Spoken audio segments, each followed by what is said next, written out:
Video کی اہم discussion چلتی رہے گی، لیکن ویڈیو کو لائک اور شیئر کریں اور افغان اردو چینل کو سبسکرائب کر دیں اور بیل آئیکن پر ضرور کلک کریں۔ بسم اللہ الرحمن الرحیم۔ السلام علیکم۔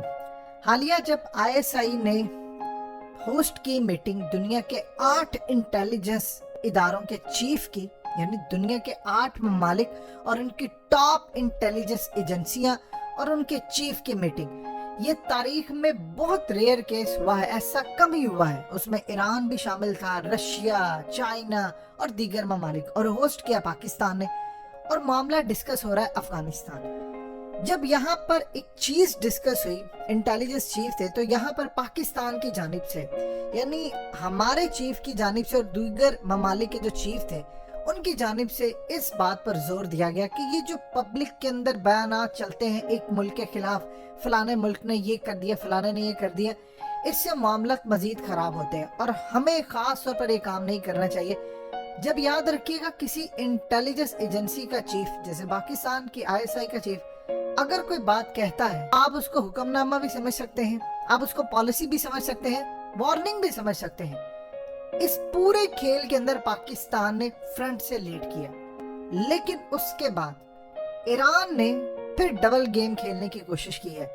اب ایران کی پارلیمنٹ کے ممبر ہیں، یہ آپ کے سکرین پر چل رہے ہیں، انہوں نے اس میٹنگ کے بعد ڈائریکٹلی الزام لگایا ہے ISI کے چیف جنرل فیض حمید پر۔ یہ کوئی چھوٹا الزام نہیں ہے، انہوں نے الزام لگایا ہے کہ ISI کے چیف ڈائریکٹلی انوالو ہیں، خاص طور پر افغانستان کے اندر پنجشیر کے معاملے پر۔ انہوں نے کہا ہے کہ یہ لوگ ڈائریکٹلی انوالو تھے، ان لوگوں نے وہاں پر حکومت بنائی، خاص طور پر جو افغانستان کی نئی کیبنٹ آئی ہے، ان کیبنٹ کے جو ممبرز ہیں ان کو چوز کرنے میں ISI کے چیف کا ہاتھ تھا، وہ اسی لیے کابل گئے، اور انہوں نے ساتھ ایران کو کہا ہے کہ ایران کسی صورت پاکستان کو وہ رول پلے نہ کرنے دے جو پہلے امریکہ نے رول پلے کیا تھا حکومتیں بنانے اور بگاڑنے میں۔ اب آپ ذرا اندازہ کر لیں ایران کی ڈبل گیم۔ اس بیان کے بعد اب ایران کے فارن منسٹر جا رہے ہیں انڈیا۔ دیکھیں ISI چیف نے جو وہاں پر بات چیت کی، اس وقت تو ایران کے چیف اور سب نے ہاں میں ہاں ملائی، ٹھیک ہے یہ معاملہ ہے، ویسا ہے۔ اور جب چیف بات کرتے ہیں تو وہ ایسا نہیں ہے سیاستدان کی طرح، مثال کے طور پر آپ کسی وزیر سے ملاقات کرتے ہیں، آپ کو پتہ سب ہوتا ہے کہ حکومت آپ کی کیا کر رہی ہے، لیکن کوئی سوال ایسا پوچھ رہے تھے تو کہتے ہیں کہ ٹھیک ہے ہم اپنی متعلقہ ڈپارٹمنٹ سے پوچھ کر اس بارے میں آپ کو مزید آگاہ کریں گے۔ ایسا نہیں ہے، چیف کے پاس ساری رپورٹس ہوتی ہیں، کون کہاں پر کیا کرے، کسی کیا مداخلت ہے۔ اس کے بعد جب یہ بیان آتا ہے ایران کی جانب سے، تو ایران ایک کام کرتا ہے کہ پوری دنیا کے اندر ایک نیا کھیل شروع کرتا ہے۔ وہ جی مثال کے طور پر اب ایران کے سابق صدر احمدی نژاد نے کوئی بیان دیا، وہ بھی اسٹیبلشمنٹ کے ایک حصے کا کرندہ ہے، یہ بھی یاد رکھیے گا۔ حکومت کے خلاف ہونا اور اندر پوری بڑی اسٹیبلشمنٹ کے ایک حصے کے ساتھ ہونا وہ ایک الگ بات ہوتی ہے۔ اب انہوں نے بیان دیا اور اس کے ساتھ آپ دیکھیں اب اس ممبر آف پارلیمنٹ نے دیا۔ ایران کے اندر کوئی بھی حکومت کی مرضی کے بغیر ممبر پارلیمنٹ بیان نہیں دے سکتا۔ ساتھ ہی حکومت کے اندر یہ بات آتی ہے جی یہ آفیشل ورژن نہیں ہے، یہ تو پارلیمنٹ کے ممبر کی رائے ہے۔ انٹیلیجنس اداروں کے اندر یہ بات اچھی نہیں سمجھی جاتی، اور آج ISI کے چیف پر ڈائریکٹلی الزام نام لے کر ایران کے ممبر آف پارلیمنٹ نے لگایا، جس کو پاکستان میں شدید غصے سے دیکھا گیا ہے۔ اور اب وقت ہے کہ پاکستان شٹ اپ کال دے ایران کو، کیونکہ ایران اس وقت کھیل رہا ہے بہت بڑی ڈبل گیم۔ اصل میں ہوا یوں ہے، ایک طرف انٹیلیجنس چیف کی میٹنگ کے اندر جی ہم آپ کے ساتھ ہیں، معاملہ طے جی مل کے کرنا چاہیے، اور دوسری طرف بیک سائڈ پر ڈبل گیم اور انڈیا کے ساتھ مل کر دو ایسے ممالک ہیں جو اس وقت رو رہے ہیں پنجشیر کی فتح سے، ایران اور انڈیا۔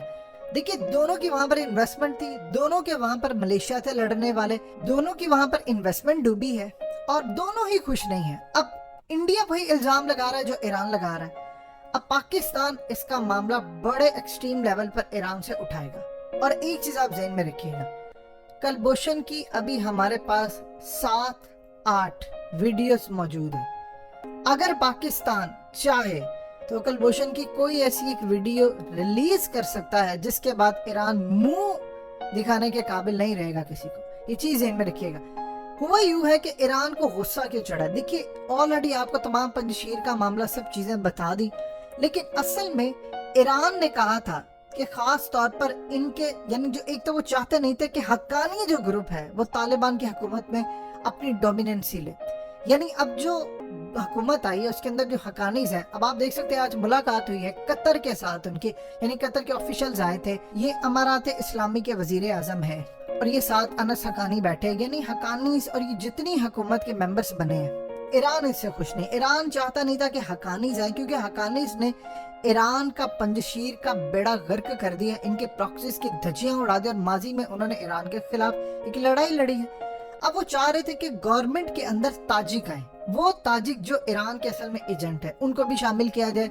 अब्दुल्ला आए, हामिद करज़ई को तो बहुत ज्यादा चाहते थे, और इसी तरह वो पंजशीर से चाह रहे थे कि अहमद शाह मसूद को भी आप शामिल करें, और अगर अहमद शाह मसूद आता है तो फिर तो ईरान की हुकूमत भी बनेगी, यानी ईरान का अच्छा खासा असर और रसूख होगा। ये इसी तरह ही है जिस तरह आप किसी नवाज शरीफ जरदारी को भी साथ शामिल कर ले, यानी मोदी साथ अपने राहुल गांधी को भी शामिल कर ले। उसके बाद उन्होंने कहा कि अब्दुल्ला और हामिद करज़ई को हर सूरत शामिल करना चाहिए क्योंकि वो ईरान के करीब है।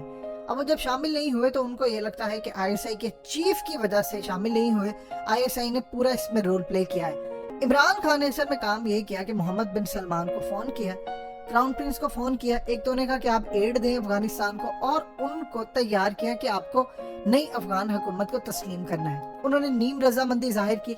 सऊदी अरब को जल्दी नहीं है, यूएई को जल्दी नहीं है, लेकिन वो फॉलो करेंगे चाइना को और पाकिस्तान को, क्योंकि अमेरिका ने भी तस्लीम करना है। ईरान को इस चीज का गुस्सा है कि उन लोगों को जो कि ईरान के फेवरेट नहीं है हुकूमत में ले आए, पाकिस्तान ऊपर से उनकी लॉबिंग कर रहा है और हमारे लोग शामिल नहीं है, लिहाजा उनको एक चीज खटक रही है। अब वो इंडिया के साथ मिलकर जो प्लान बना रहे, इस पर पाकिस्तान के इंटेलिजेंस इदारे शदीद नाराज है। उन्होंने इस पूरे खेल के अंदर एक तो ईरान से मामला था कि आप देखें कि कल भी चीफ की मीटिंग हो रही है, एक हो तो एक हफ्ता हो 2 हफ्ते हो, कल मीटिंग है तो आज एक आप मेंबर ऑफ पार्लियामेंट से बयान दिलवाते, और साथ ये भी आ जाएगा कि जी वो ईरान का ऑफिशियल वर्जन नहीं है, ये तो किसी पार्लियामेंट का काम है।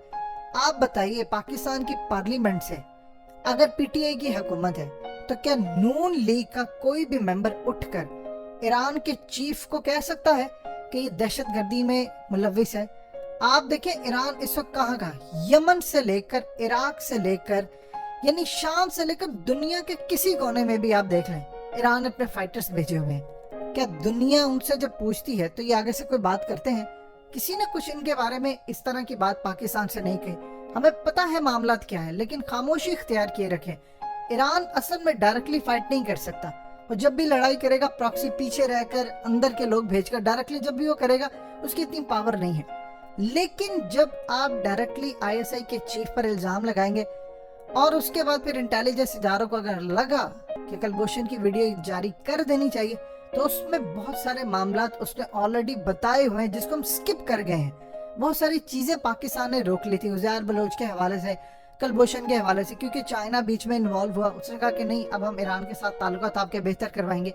ये मामला पाकिस्तान उछाल सकता है। दूसरी सूरत हाल ये है कि इस वक्त चाइना के साथ पाकिस्तान ने राब्ता किया है। चाइना ने ऑलरेडी ईरान को कहा है कि आप इस मामले में पीछे हटें, यानी ये जो चीजें हैं बयानबाजी ये ना करे। खित्ता अब नई जंग का मुतहम्मिल नहीं हो सकता।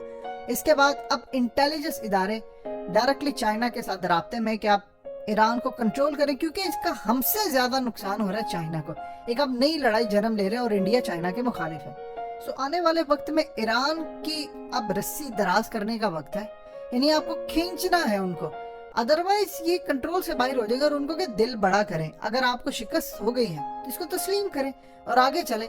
और उसके बाद आप ये साबित करें कि आपकी नई हुकूमत किसी मुल्क के अंदर मदाखलत नहीं करेगी, बजाय कि आप आईएसआई के चीफ पर इल्जाम लगाएं। पहले आप देखें कि आप कितने मुल्कों में आपने अपने एजेंट भर्ती करवाए हैं जिनको आप $1200 महीना देकर उनसे लड़ाई करवाते हैं।